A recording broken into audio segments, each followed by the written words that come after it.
Atma Namaste, everyone.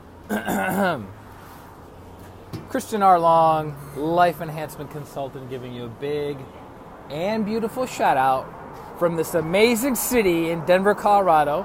I'm actually leaving Einstein Brother Bagels? What is it? Einstein Brothers Bagels here in Denver, Colorado. It's about like a third of a mile from my house.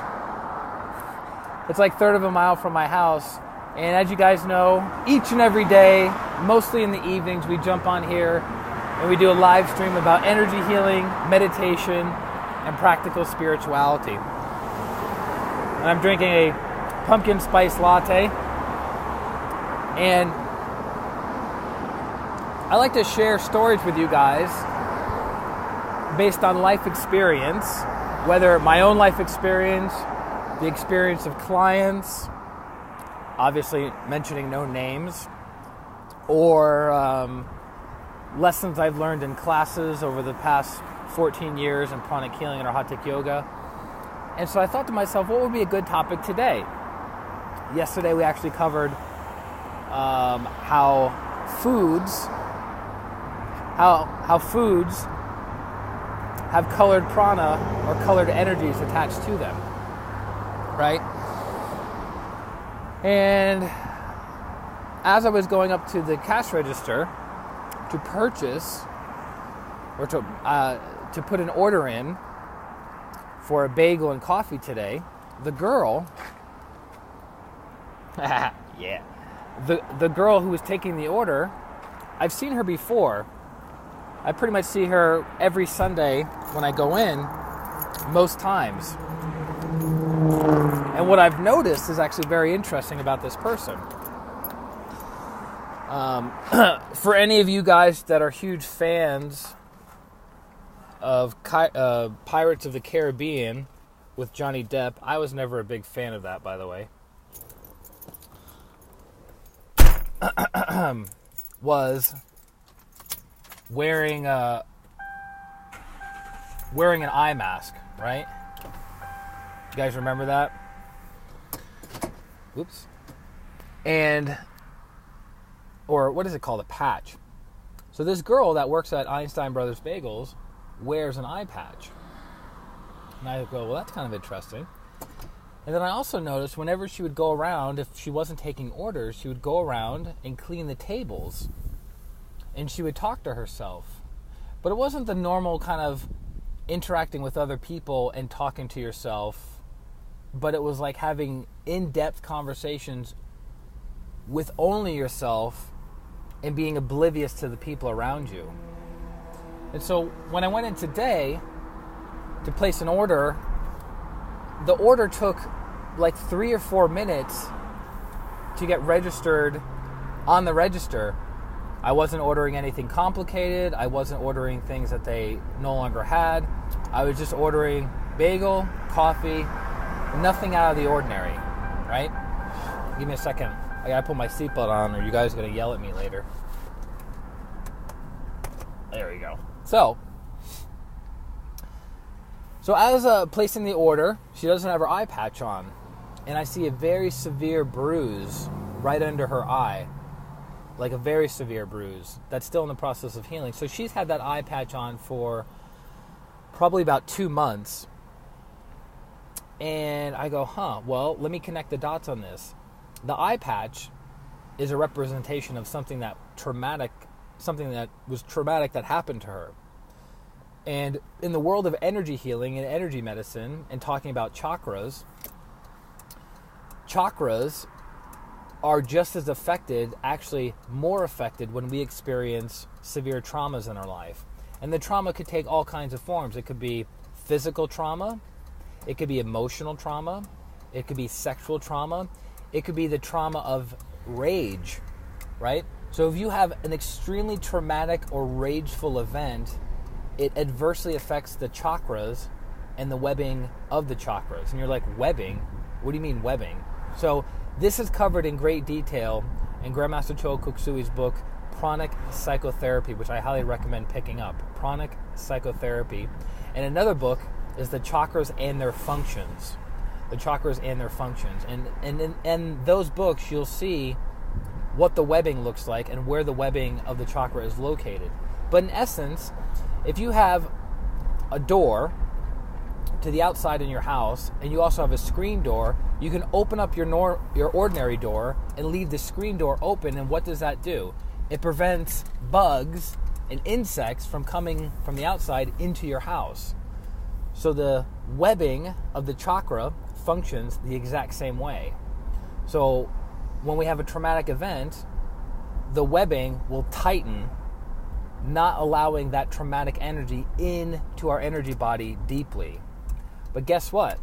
If the chakra is stretched too far, or the chakra is too rigid, it can crack, it can break, and in that process, let these kinds of negative entities, elementals, and similar energies of the trauma, right? So trauma begets more trauma. Anger begets more anger. Sadness and depression begets more sadness and depression. So is that making sense to you guys? So this woman, whatever traumatic event caused her to put a eye patch over her eye for over 2 months, I don't know if she always talked to herself, but that was how it was showing up in our interaction. So I would be saying something, and she would be quasi-answering the question, but then she would also be answering the question to something else. So she wasn't making eye contact with me, but she was having a conversation. This is very, very challenging to do all this with not very many hands. Hey, Deepa, namaste. So something that should have taken 30 seconds to put in as an order ended up taking about 3 to 4 minutes, because this woman was being influenced by these entities, these elementals that were adversely affecting her chakras or adversely affecting her energy body. And that is not good, and that is not healthy at all. Paula, Atma Namaste. Hopefully you guys can hear me all right. I'm kind of in a weird little spot. Adriana, Atma Namaste. And how to put this? I'm like in a, what do they call it, a dead zone? If you're in a dead zone, your internet is not so good, your cell phone reception is not so good. So I'm heading back to my place, almost there. Welcome everyone, by the way. So Paula has us. Okay. Paula's feeling it. Love it. Love it. Give me a second, guys. Walking up the stairs.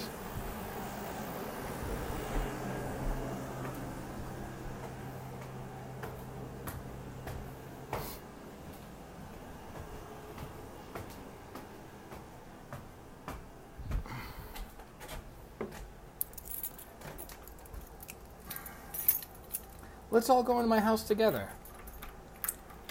Come on, namaste. We made it. We're here.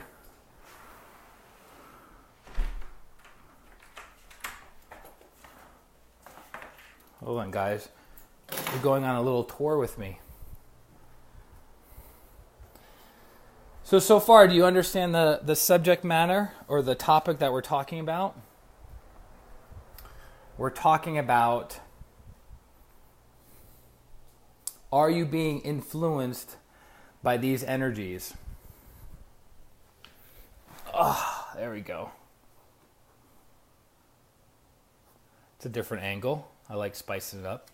So, you guys get what I'm saying? Went to order a bagel and coffee, which would typically take about 30 seconds to put the order in. And this woman, who, whenever I see her working in the Einstein Brothers Bagels, she's always talking to herself. Always talking to herself. Always talking to herself. And then I realized that this woman had some, hey Kelly, Atma Namaste, had some kind of traumatic event that caused these energies to influence her thoughts and her feelings. because I noticed, for those of you who are familiar with energy and the way energy flows from highest to lowest. So somebody with a big aura, that energy will go down to the person with the smaller aura to fill that person's aura up, to have some kind of equilibrium or balance. Not saying that she has a tiny aura. That's not the point. You can tell a lot of things by how virtuous the person is, how they think, how they feel, how they interact in the world, their level of development. So I noticed as I got closer to her and the longer we were standing there together, she became more and more agitated. But she wasn't agitated at me. She was agitated at the energies that were getting stirred up within her, and she was talking to those energies.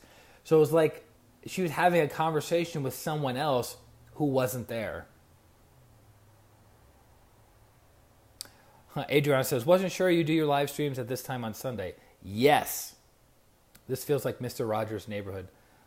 I just left the sea of negative elementals. Yeah, we got to watch out for that stuff. So, yes, these live streams are going on. We pretty much do the live streams in the evening, but Sundays, everyone was so used to having it on, doing our Twin Hearts meditation from 10 to 11 a.m. So I thought, well, we'll just do the live streams, and then I have to get off relatively soon to attend to a healing client. So, how do we protect ourselves from these negative entities, these negative elementals, these negative energies that are in the environment just naturally and or created by certain events that other people energize? Well, meditating regularly helps with that, because each and every time you sit, you still yourself, and you do a meditation practice, you're bringing down brilliant electric violet light, cleansing the negative thoughts, cleansing the negative emotions, and partially repairing the webbing within your chakras. So you're healing your chakras through certain meditation practices. Also getting pranic psychotherapy. So if you know someone who has some kind of addiction, food addiction, sex addiction, alcohol addiction, gambling addiction, whatever addiction it is, there are holes in their webbing. There are entities and elementals deep in the chakras that are influencing that person's behavior. So you simply remove those negative thoughts, negative emotions, negative entities, elementals from the person's energy body, seal up the webbing, heal it, and then the person's life gradually improves, if not miraculously improves. So that's another thing you could do. So certain kinds of meditations, pranic psychotherapy. What else?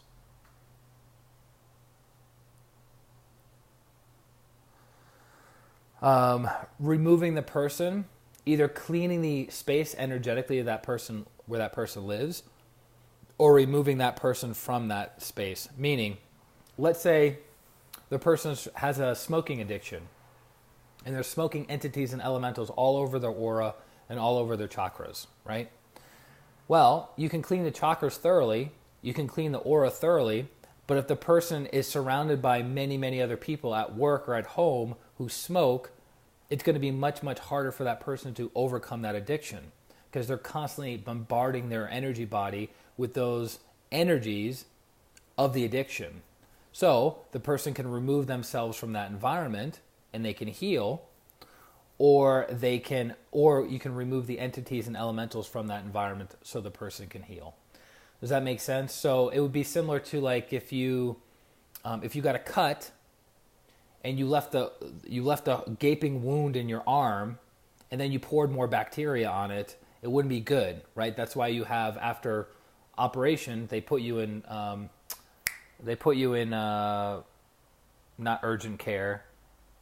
Come on, my nurses. They put you in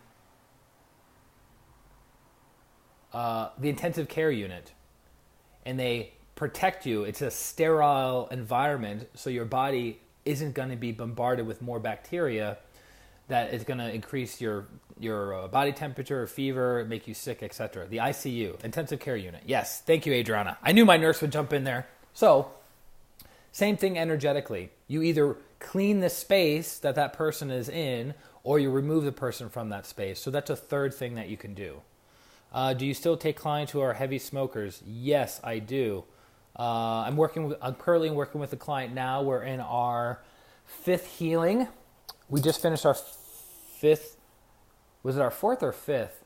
We've just finished our 5th healing, and she went from smoking, been a 40-year smoker. She went from smoking 8 cigarettes a day, and now she's down to 1 cigarette a day or every other day. So the goal, by the time us working together, is to completely heal her of that addiction, right? So the fact that it's been going on for 40 years, that's going to take some time. But she's been excellent doing the homework, following up, doing the necessary things to move her life forward, because she is identifying herself as no longer a smoker, but identifying herself as a non-smoker. So yes, if you have people that are currently smokers and they want to try a different route, an energetic route, a more holistic route, then they can definitely go to my website for healing, ChristianRLong.com. So we'll have to go, saving the video to watch later and understand better. Very good. The only day of the week that she can see it live. Michelle's on, bringing the heat. So that's it, guys. I want to jump on and just kind of share that insight that I had with interacting with this woman today over at Einstein Brothers Bagels, is that some traumatic event happened to her. I'm assuming maybe not recently, because the depth of the depth and influence of these entities and elementals and energies on her system seem to be something that she's had for years. It doesn't seem like something that just happened. But I did notice that the eye patch she was wearing came off, and there was trauma. So maybe it's physical abuse. Maybe it's I don't know. I haven't sat down and talked to her and gone through a consultation with her like she's a client. But it was very interesting to see somebody interacting with me that wasn't all there. And another indicator that people are not there and are unwilling to connect to you is lack of eye contact. So if people have a problem with making eye contact with you, that means they're shielding themselves from letting you in, right? Letting you in, or them seeing the light. So if you're a person of light and they look at you, it bothers those energies within them. Sarah, Atma Namaste. Rashmish, Atma Namaste. But if they want healing but don't want to quit smoking. So I'll finish up on this. Adriana brings up a good point about smoking. So if somebody's a heavy smoker and they need to quit, which, by the way, smoking takes about 20 years off of your life, which is quite amazing. If you start smoking, I believe, in your 20s, it takes 20 years off of your life. Think about that for a second. That's like mind-blowing, right? So if the person is a heavy smoker, they know they need to quit, but they don't have a desire to quit. What do you do? Well, I would recommend a few healing sessions to overcome the person's negative entities and elementals and smoking energies around them, so they can think clearer, and they can feel clearer and strengthen their will. But if the person truly doesn't want to quit, then the healing is only going to be temporary, right? So for instance, if you hire a personal trainer and you expect the personal trainer to yell at you from the minute of your session all the way to the last minute of your session in order to get you motivated to do the necessary work, and then when you no longer have that trainer, you do nothing, it's similar. You have to have the will to do it on your own. So that's why I give people homework assignments at the end of all of our healing sessions, because that will integrate the healing for them. They'll start making the healing their own versus completely and utterly relying on the person doing the healing. So if the person doesn't want to quit, the healing is only going to be temporary, and the person is going to go back to their old ways of smoking. So I hope that makes sense. With that being said, I want to thank you guys for connecting today. No meditation today, just our quick lectures. But again, we do these lectures, these little talks every single day, typically in the evening, Monday through Sunday, rain, sleet, or shine. And if you have a topic that you would like us to cover, and the major areas are energy healing, meditation, and practical spirituality. If you have a subject you would like to cover, put it in the comment section below. I'll review it, and then maybe that the next day or the following day we'll cover that topic. And if you are in need of healing, go to ChristianRLong.com, ChristianRLong.com/services, and find the service that works for you. Schedule a consultation with me and allow me to help shift your life in tremendously big ways. Pranic healing has helped me in every conceivable way I can think of in all areas of my life for the past 14 years, and I love sharing it with other people, and this is what I do for my full-time profession. So again, ChristianRLong.com/services, and I hope you have a beautiful Sunday. I hope you had a great weekend. Hope you have a great week and a great life. Atma, namaste. Bye-bye.